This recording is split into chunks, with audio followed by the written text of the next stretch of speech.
అదేవిధంగా నిపుణులు ఇందులో పాల్గొని కొన్ని అపోహలను ప్రతిపక్షం సృష్టించే ప్రయత్నం చేస్తే వాస్తవాలను అందరికీ వివరించడానికి with documentary evidence Uttam Kumar Reddy గారు మీ ముందు పెట్టిన ప్రతి అంశము ఏదో ఒక రాష్ట్ర సంస్థనో కేంద్ర ప్రభుత్వ రంగ సంస్థనో లేకపోతే నిపుణులు అందించిన కమిటీల నివేదికలో ఈరోజు మీ ముందు పెట్టడం జరిగింది. ఏది కూడా శాఖకు సంబంధించిన అధికారులు, ఆ శాఖకు సంబంధించిన మంత్రో లేకపోతే కాంగ్రెస్ పార్టీ ఇందులో ఏ ఒక్క అంశాన్ని చేర్చలేదు. వాస్తవంగా జరిగిన అన్ని అంశాలను వన్ బై వన్ క్రోడీకరించి వివిధ సంస్థలు వివిధ రూపాలలో నివేదికలు ఇచ్చినాయి. ఆ నివేదికలను అన్నిటిని కూడా క్రోడీకరించి ఈరోజు మనందరికీ ఒక అవగాహన, అదేవిధంగా సమాచారాన్ని అందించే ప్రయత్నం చేసిండ్రు. ఈ కాంప్రహెన్సివ్ రిపోర్ట్ ప్రిపేర్ చేసి మనందరికీ అవగాహన కల్పించినందుకు పెద్దలు ఉత్తమ్ కుమార్ రెడ్డి గారిని మనస్ఫూర్తిగా నేను అభినందిస్తున్నాను. ఎందుకంటే కొన్ని వందల వేల పేజీల నివేదికలు ఇవి. అందులోకి వెళ్ళి ఏ కంటెంట్ తీసుకోవాలి, దాన్ని ఏ విధంగా మనకు వివరించాలనేది అది పెద్ద ఎక్సర్సైజ్. మీకు అందరికీ తెలియంది కాదు, మీకు తెలుసు. అందులోకి వెళ్ళి చాలా రాత్రులు వారు గడిపి ఈ సంక్షిప్తంగా డాక్టర్ వైఎస్ రాజశేఖర రెడ్డి గారు జలయజ్ఞంలో భాగంగా ఆనాడు ప్రాణహిత ఆదిలాబాద్ మహారాష్ట్ర సరిహద్దులో తుమ్మిడిహెట్టి దగ్గర ప్రాజెక్టును నిర్మించి చేవెళ్ళ వరకు, రంగారెడ్డి జిల్లా చేవెళ్ళ వరకు నీటిని తరలించాలని, ఆ క్రమంలో ఆదిలాబాద్, కరీంనగర్, నిజామాబాద్, మెదక్, రంగారెడ్డి, నల్గొండ ఈ అన్ని జిల్లాల ఆయకట్టు సాగునీరు, తాగునీరు, అదేవిధంగా పరిశ్రమలకు కూడా నీళ్లను కేటాయించుకుంటూ 16,40,000 ఎకరాలకు నీళ్లు అందించాలని ఆనాడు ఈ బృహత్తరమైన ప్రాజెక్టును వారు చేపట్టి ప్రాణహిత చేవెళ్ళ సుజల స్రవంతి అని ఆ రోజు ప్రాజెక్టుకి పేరు పెట్టడం జరిగింది. 2008లో టెండర్లు పిలిచి 2009లో పనులు ప్రారంభించారు. ఆ తర్వాత కాకా వెంకటస్వామి గారు రాజశేఖర రెడ్డి గారికి, కేంద్ర ప్రభుత్వానికి విజ్ఞప్తి చేసి ఈ ప్రాజెక్టుకు డాక్టర్ బిఆర్ అంబేద్కర్ ప్రాణహిత చేవెళ్ళ ప్రాజెక్టుగా ఆ రోజు నామకరణం చేసే విధంగా కాకా వెంకటస్వామి గారి విజ్ఞప్తి మేరకు ఆనాడు ఉమ్మడి ఆంధ్రప్రదేశ్ ప్రభుత్వం దీన్ని డాక్టర్ బిఆర్ అంబేద్కర్ ప్రాణహిత చేవెళ్ళ ప్రాజెక్టుగా పేరు మార్పు చేయడం జరిగింది.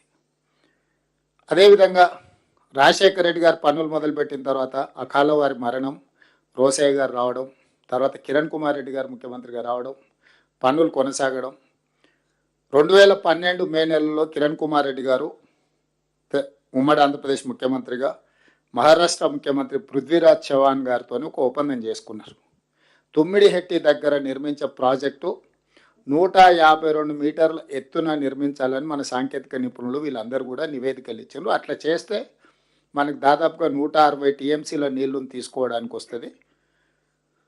చాలా వరకు లిఫ్టులు లేకుంటే గ్రావిటీతోనే నీళ్ళు అందించే అవకాశం ఉంటుంది. అక్కడక్కడ కొన్ని లిఫ్టులు వచ్చినా చాలా తక్కువ విద్యుత్ వినియోగం ద్వారా 16,40,000 ఎకరాల ఆయకట్టుకు ప్రాజెక్టు నిర్మించాలని ప్రాథమికంగా ఆ రోజు పృథ్వీరాజ్ చవాన్, ఉత్తమ్ కుమార్ రెడ్డి గారు మన 152 మీటర్లు అడిగితే వాళ్ళు 148 మీటర్లకు ఒప్పుకున్నారు.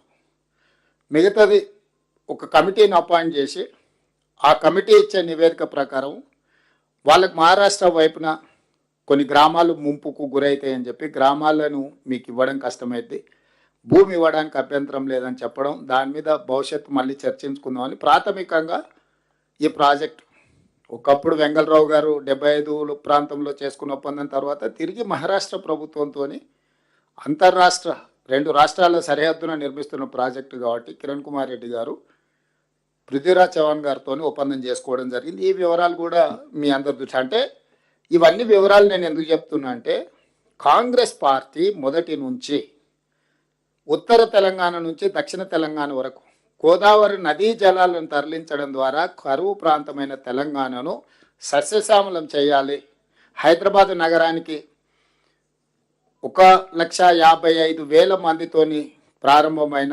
1955 గ్రేటర్ హైదరాబాద్ మున్సిపల్ కార్పొరేషన్ ఈరోజు 1,50,00,000 జనాభాకు పెరిగింది. అంటే తాగునీటి అవసరాలు కూడా ఎంత వేగంగా పెరిగినాయి.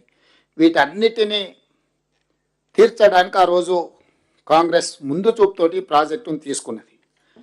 తెలంగాణ ఏర్పడే నాటికి ఇక ఉద్యమము తెలంగాణ ఇవన్నీ నేను చెప్పాల్సిన అవసరం లేదు, ఇక్కడ చాలామంది ప్రత్యక్ష భాగస్వాములు కాబట్టి. తెలంగాణ ఏర్పడే నాటికి తెలంగాణ రాష్ట్రం ఈ ప్రాంత ప్రాజెక్టుకి 6,157,000 కోట్ల రూపాయలు అప్పుడు ఖర్చు పెట్టారు.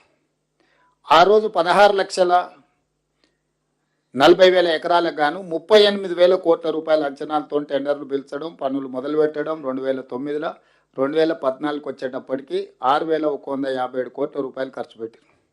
ఆ తర్వాత తెలంగాణ రాష్ట్రం వచ్చినాక కూడా కేసీఆర్ గారు 2014లో దీని జాతీయ ప్రాజెక్టు ఇవ్వాలని, దీని కేంద్ర ప్రభుత్వం సహకారం అందించాలని విజ్ఞప్తి చేస్తూనే ఒక 1.5 yearsలో 5,523 కోట్ల రూపాయలు as it is where it is Pranahita Chevella project మీద ఖర్చు పెట్టిండు. టోటల్గా 11,670 కోట్ల రూపాయలు ఖర్చు పెట్టిన తర్వాత కాంట్రాక్టర్ల నుంచి కేసీఆర్ వసూలు చేసుకోవచ్చిన కమిషన్లో వచ్చిన చర్చలో భాగంగా ఆనాడు ఈ ప్రాజెక్ట్ రీడిజైనింగ్ అనే పేరు మీద కేసీఆర్ ఆలోచనలు మారిపోయినాయి సంవత్సరం తర్వాత. అప్పుడే తెలంగాణ నుంచి ఒక రిటైర్డ్ ఇంజనీర్స్ కమిటీ వేసిండు చంద్రశేఖరరావు గారు. ఏమని, ఈ ప్రాజెక్టుని రీడిజైన్ చేస్తే ఎట్లుంటుంది, దీనికి సంబంధించి ఒక నివేదిక ఇవ్వండి అని. 21/1/2015 రిటైర్డ్ సీనియర్ ఇంజనీర్లతోని జీవో నెంబర్ 28 చంద్రశేఖరరావు గారు ఇచ్చారు. అందులో ఎవరున్న రిటైర్డ్ ఇంజనీర్లు CE Anantaramulu, retired CE Venkataramana Rao గారు, రిటైర్డ్ సిఈ చంద్రమౌళి గారు, రిటైర్డ్ ఎస్సీ దామోదర్ రెడ్డి గారు, రిటైర్డ్ ఈ శ్యామ్ ప్రసాద్ రెడ్డి గారితో ఒక కమిటీ వేసింది.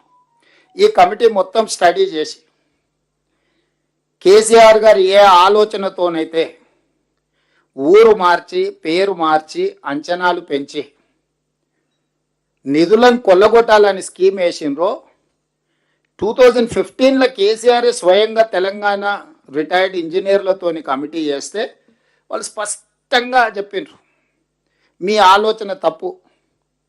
మీరు ఒకవేళ మేడిగడ్డ దగ్గర బ్యారేజీ నిర్మిస్తే అది ఉండదు, అక్కడ ఎట్టి పరిస్థితుల్లో నిర్మించకండి. కాదు కూడదు, మీరు ఒకవేళ దీన్ని మార్చాలనుకుంటే వేమనపల్లి దగ్గర బ్యారేజ్ నిర్మిస్తే కొంతమేరకు పర్వాలేదు, కానీ ఓవరాల్గా అసలు వద్దని చెప్పిండ్రు వాళ్ళు. ఆ రిటైర్డ్ ఇంజనీర్స్ ఒఫీషియల్గా సబ్మిట్ చేసిన నివేదికను తొక్కిపెట్టి ఆయనకు నచ్చినట్టు ఇవ్వలేదు కాబట్టి దాన్ని పక్కన పెట్టి వ్యాప్కోస్కి ఈయనకి ఏం కావాలనో చెప్పి ఒక స్టడీ రిపోర్ట్ ఇవ్వమన్నాడు. నేను ఇక్కడున్న పెద్దలందరూ హోటల్కి వెళ్ళి మనము లంచ్కో డిన్నర్కో వెళ్ళి